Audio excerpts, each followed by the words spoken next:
इयम् आकाशवाणी सम्प्रति वार्ताः श्रूयन्ताम्। प्रवाचकः दीपकः सौलङ्की।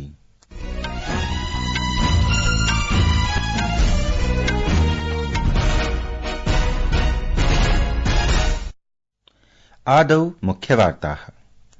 प्रधानमन्त्री नरेन्द्र मोदी अद्य नवदिल्ल्याः करियप्पा पथचलन प्राङ्गणे राष्ट्रिय कैडेट कोर एनसीसी इत्यस्य वार्षिक संगमं सम्बोधितवान्।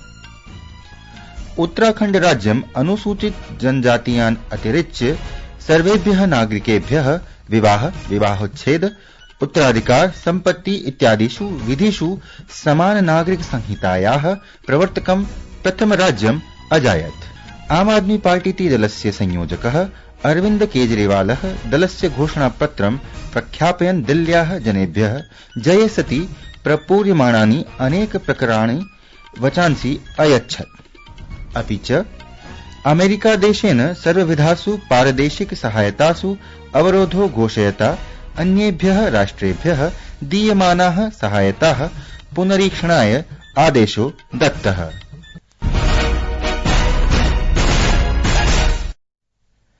अथ वार्ताः विस्तरेण।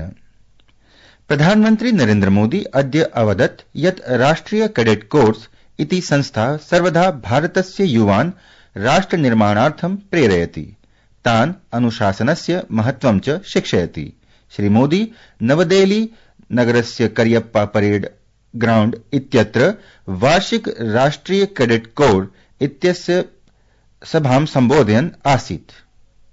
जिस कालखंड में देश आजाद हुआ, एनसीसी की शुरुआत भी उसी समय हुई थी। 75 वर्षों के गणतंत्र में भारत के संविधान ने हर समय देश को लोकतांत्रिक प्रेरणा दी, नागरिक कर्तव्यों का महत्व समझाया। इसी तरह एनसीसी ने भी हर समय भारत के नौजवानों को राष्ट्र निर्माण की प्रेरणा दी और उन्हें अनुशासन का महत्व समझाया।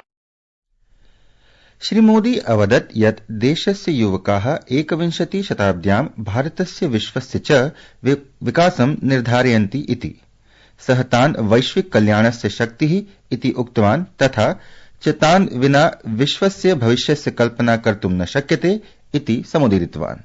उत्तराखण्ड राज्यम् अनुसूचित जनजातीयान् जनान् अतिरिच्य सर्वेभ्यः नागरिकेभ्यः विवाह, विवाहोच्छेद, उत्तराधिकार, सम्पत्ति इत्यादिषु विधिषु समान नागरिक संहितायाः प्रवर्तकं प्रथम राज्यम् अजायत्। अस्य विधिनियमस्य लक्ष्यम् अस्ति सर्वेभ्यः नागरिकेभ्यः समानाधिकरणानि सुनिश्चिततया व्यक्तिगत नागरिक विधीनां मानकीकरणम् इति। राज्य मन्त्रिमण्डलेन सद्यः एव यूसीसी इत्यस्य कार्यान्वयनकरणाय नियम विनियमाः स्वीकृताः आसन्। यूसीसी इत्यन्तर्गतं राज्ये धर्मं विनैव कारणं महत्वा अनुसूचित जनजातीयान् जनान् अतिरिच्य नागरिकेभ्यः विवाहादीनां वैधिक्याः साम्यतायाः दानम् अस्ति। लिव इन रिलेशनशिप इत्याख्यै स्वेच्छाचारितायै पञ्जीकरणम् अनिवार्यं भविष्यति। प्रधानमन्त्री नरेन्द्र मोदी श्वः भुवनेश्वर जनता मैदान इत्यत्र Utkarsh Odisha make in Odisha conclave इत्यस्य उद्घाटनं करिष्यति। अस्मिन् द्विवार्षिक सम्मेलने 20 पारदेशीय देशैः सह 7,000 प्रतिनिधयः भागं ग्रहीष्यन्ति। आयोजनमिदं ओडिशा राज्यस्य अद्यावधि सज्जतासु बृहत्तमेषु वाणिज्य सम्मेलनेषु अन्यतमम् अस्ति। सम्मेलनमिदम् ऐतिहासिकम् इति सिद्धं भविष्यति, तथा च सुदृढायाः जीवन्ततायाश्च अर्थव्यवस्थायाः आधारं स्थापयिष्यति। सहैव कार्यक्रमोऽयं च कृषकाणाम् आदिवासिनां च कृते विशालान् अवसरान् कल्पयिष्यति इति मन्यते। सम्मेलनावसरे शताधिकेषु MOU इत्येतेषु हस्ताक्षराणि करीयन्ते, येषु 3.5 लाख जनानां कृते वृत्तिसृजनस्य संभावना वर्तते। नवदेहली आम आदमी पार्टीति दलस्य संयोजकः अरविन्द केजरीवालः अद्य दिल्ली निर्वाचनात् पूर्वं राष्ट्रिय राजधान्याः जनानां कृते अनेकान् प्रत्यादेशान् घोषयित्वा दलस्य घोषणापत्रं प्रकाशितवान्। अद्य नवदेहली नगरे प्रसारमाध्यमानां सम्बोधयन् केजरीवालः आश्वासितवान् यत् यदि सः निर्वाचितः भविष्यति तर्हि अग्रिमेषु 5 वर्षेषु 15 प्रत्यादेशान् पूरयिष्यति इति। सः अवदत् यत् एतेषु 15 प्रत्यादेशेषु वृत्यवसरः, चिकित्सा उपचारार्थं सञ्जीवनी योजना, प्रत्येकस्यै महिलायै प्रतिमासं 2100 रूप्यकाणाम् आर्थिकलाभः, पुरातनजलदेयानां मुक्तिश्च अन्तर्भूताः सन्ति। भाजपा अथ कांग्रेस दले दिल्ली नगरस्य जनानां कृते मिथ्या प्रतिज्ञा कुरुतः इति सः आरोपितवान्। संस्कृतवार्तायाः संस्करणमिदम् इदानीम् आकाशवाणीतः प्रसार्यते। सममेव अयं कार्यक्रमः आकाशवाण्याः अन्तर्जालपटले www.newsonair.gov.in इत्यत्र अथ न्यूज ऑन एआईआर चल दूरभाषीय तन्त्रांशे अपि उपलब्धो भविष्यति। विदेशमन्त्री एस जयशंकरः अद्यतः यूएई देशस्य 3 दिवसीयायां यात्रायां सम्प्राप्स्यते।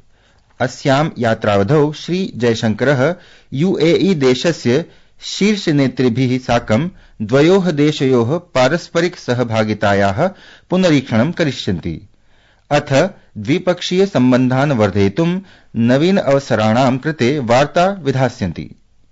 एकस्मिन् वक्तव्ये विदेश मन्त्रालयेन प्रख्यापितं यत् एषा यात्रा द्वयोः देशयोः मध्ये सकल सामरिक सहभागिताम् उन्नयनाय अवसरं प्रदास्यति अथ सम्बन्धेभ्यः नवीनं संवेगमपि प्रदास्यति। बेलारूस देशस्य निवर्तमान राष्ट्रपति अलेक्जेंडर लुकाशेंको अद्य राष्ट्रपति पदाय निर्वाचनं विजितवान्। बेलारूस देशस्य केन्द्रीय निर्वाचन आयोगानुसारेण श्री लुकाशेंको 86.82% मतं प्राप्तवान्। बेलारूस देशे राष्ट्रपति पदस्य कार्यकालं 5 वर्षात्मकं भवति। श्रीलंका देशे पूर्व राष्ट्रपतेः महिन्द्रा राजपक्षस्य पुत्रः योशिता राजपक्षः अद्य प्रातः कोलंबो मजिस्ट्रेट इति न्यायालयात् कारावासात् आंशिकीं मुक्तिम् अलभत्। सः सम्पत्ति क्रयण सम्बद्धेन भ्रष्टाचारस्य आरोपेण अपराध अन्वेषण विभागेन गृहीतः आसीत्। कोलंबो नगरस्य समीपे रत्मलाना नगरे भू अधिग्रहणस्य अन्वेषणस्य भागरूपेण अधिकारिणः पूर्व नौसेनायाः अधिकारिणं शनिवासरे बेलियाट्टा नगरे निगडितवन्तः आसन्।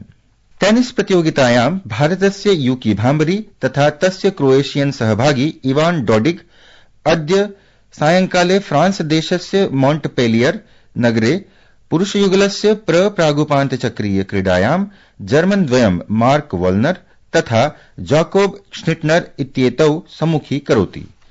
क्रीडा प्रातः 9:15 प्रायः आरप्स्यते। श्वः विजय सुंदर प्रशांत तथा जीवन नेन्दु झेयान इत्येतयोः भारतीय युगलः पुरुष युगलस्य प्रपागुपान्त चक्रीय स्पर्धायां फ्रेंच इटालियन जोनाथन इस्सेरिक तथा फ्लेवियो कोबोल्ली इत्येतयोः युगलयोः साम्मुख्यम् अकुरुताम्। पुरुष हॉकी इंडिया लीग इत्याख्ये खेले यत्र रांची बंगाल इति दलस्य संघर्षः दिल्ली एसजी पाइपर्स इत्यनेन दलेन सह भविष्यति।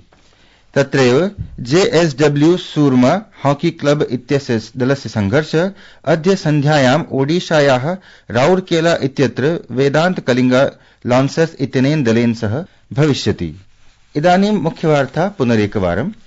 प्रधानमन्त्री नरेन्द्र मोदी अद्य नवदिल्ल्याः करियप्पा पथप्रचलन प्राङ्गणे राष्ट्रिय कैडेट कोर एनसीसी इत्यस्य वार्षिक संगमं सम्बोधितवान्।